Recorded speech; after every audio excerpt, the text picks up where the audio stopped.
Another day has come. For me, a day like so many, made of sameness that won't let me, and it forces me to hide like I'm the most bastard of the martyrs or a leper cast out of society.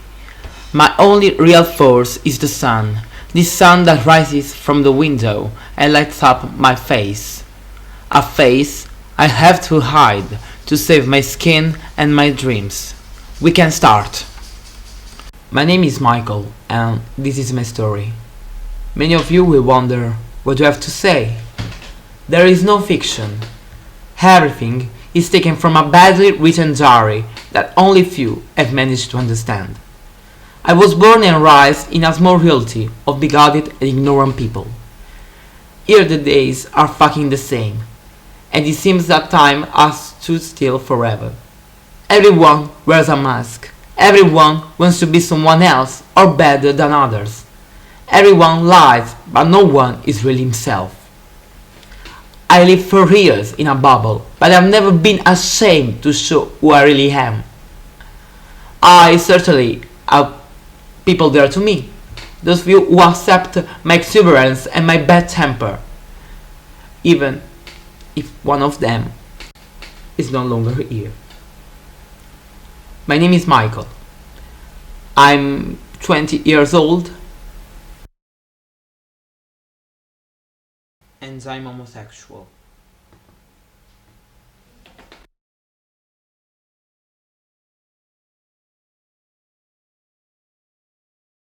This is my family, my father, my mother, and my sister. I had a wonderful childhood, always surrounded by love of people dear to me. I was a very carefree child, and I could always count on my parents at any time. Since childhood, I had a Catholic education, strongly decided by my father, even if today not much shared by me. With the arrival of adolescence, the first problems also arrived, but I think that it's typical of that age. The relationship with my parents begins to falter. Frequent fighting with my father while any dialogue with my mother was closed. But in all this I had her, the only one in the family who protected my secret from my parents. She who defended me from everything and everyone, and never tired of doing it. Who was she? She was my sister.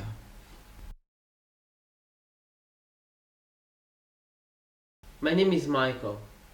I'm 20 years old, and every day I'm forced to wear a mask. I look in the eyes of my father, who I may be disappointed too many times. Maybe I'm not the son expected. I never played with toy cars. I've never been interested in a soccer match.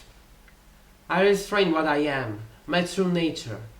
I know he will not accept it, and that for him this is a disease. What was once my safe haven has now become one of the biggest obstacles to overcome. I pretend to not give them sorrow, and now that I'm sitting here next to them, all of this echoes in my mind. But what am I doing wrong? Why would I be so wrong? Don't I deserve a little love? Don't I deserve to be happy with a person who loves me regardless of what I am and without half measures? Do you ask me why I have to live every day? The ignorance of prejudices and unfounded criticism that try to throw me down whenever I walk the streets of my city, when I wait at the bus stop, or even when I'm at the bar. Their eyes scan and examine every single aspect of my person, even the most microscopic. For example, what I wear, how do I walk, how do I smoke a cigarette, how I speak. All this is followed by endless laughter, unnecessary comments, or even words of hatred and disgust that towards me. Why do I have to feel wrong every time if I don't hurt anyone? For a long time, I tried to find an answer to this question, making the blame fall on myself. Answer that I tried to find even in extreme ways that led me to hate myself and to lock myself in a cold house with my nightmares and deceptions. I won't tell you an episode, perhaps one of the most trivial that you ever heard. I was sitting all alone in a quiet place smoking a cigarette.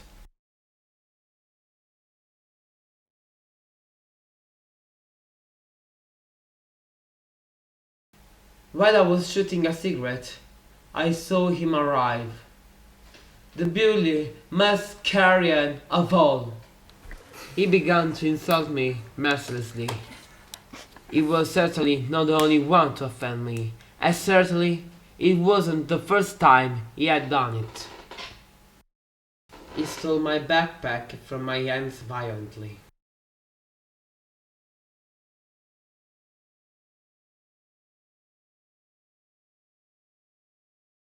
He opened the zip and overturned the entire contents on the floor. I tried to defend myself. I got up to pick up everything. I tried to say something, but those that came out of my lips were just utteries. But his gaze had not yet been satisfied. He began pulling me. After he yanked me, he pushed me so I lost my balance and fell to the ground. He approached me with a bastard smile on his lips. He stole my cigarettes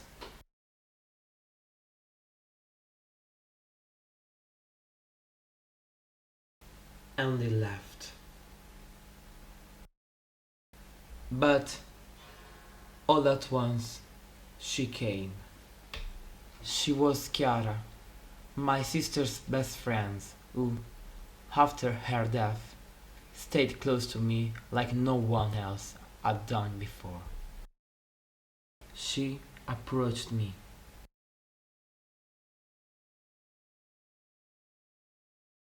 Put everything in my backpack.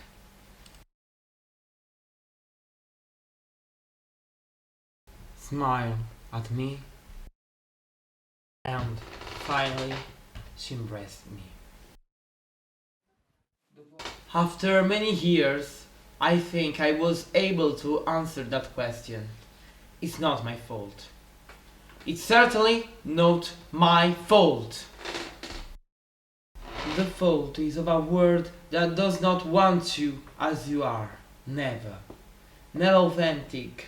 And so everyone is forced to hide his face.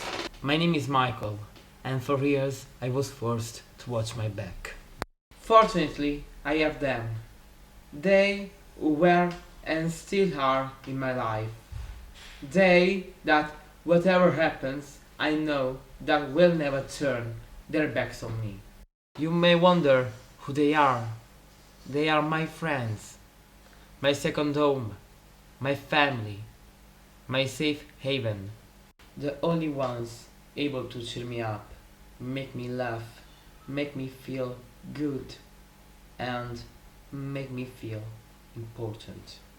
The only ones with which I can be truly free to express myself and to do what I want, without regard to anyone and without too many unnecessary rules or prohibitions. Whole afternoons spent together laughing, talking, joking, where time seemed to stop and everything around us became superfluous and useless. They were the only ones to see what was behind the mask, to accept my nature, to ignore people's judgments. They kept telling me not to worry and not care. But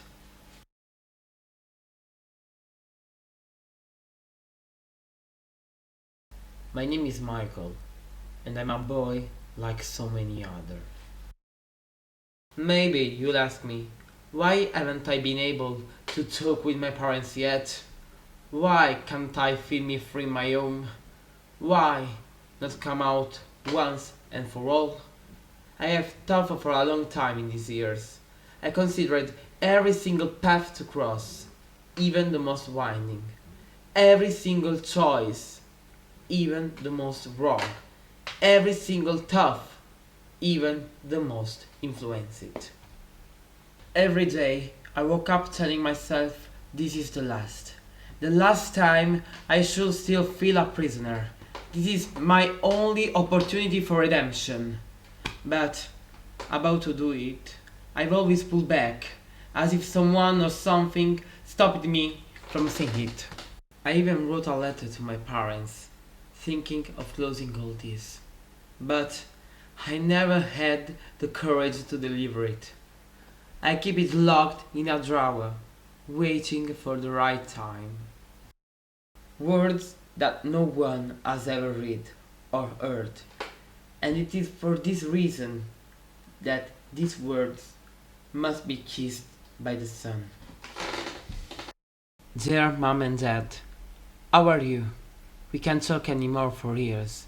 Years that we can be happy and that we can move on. I wrote you this letter because I would have so much to tell you. But every time I try to talk to you, I get a lump in my throat and I can't go on. I can't go on for fear of your actions, of your judgment, and what could happen to me, but above all to you. Today I found the courage to take a pen and paper and tell you everything. Mom, Dad, I'm homosexual. It's not easy to hear such words from your child, but I also have the right to be free and to love as you have loved each other. Mom, Dad, why don't you look at me? I'm here, I'm your child. I can't trust you anymore. I no longer feel protected by you. I try to indulge everything, pretend that I'm alright. Mom, Dad, if only you could understand what I'm going through. But you wouldn't understand. You wouldn't understand, maybe not your fault, but the fault of a country still too dull, where people judge each other and where the news runs fast. Once I read somewhere that the country's limit is the country itself. It's sentenced to be too closed and not being able to open up to the new and the different. Don't take me for this. I need to make my own life, and if I will fail, I will and I only to get up with my forces. In spite of everything, I love you. I don't know if I ever do it one day. If I have the courage to deliver that letter. I don't know if one day I'll finally be free to change my life, not to be afraid, and why not? Find love. Who knows? Maybe it's just a dream. A stupid and useless fantasy. But it is much less painful than reality. And no one can never command it. My name is Michael. And this is my story.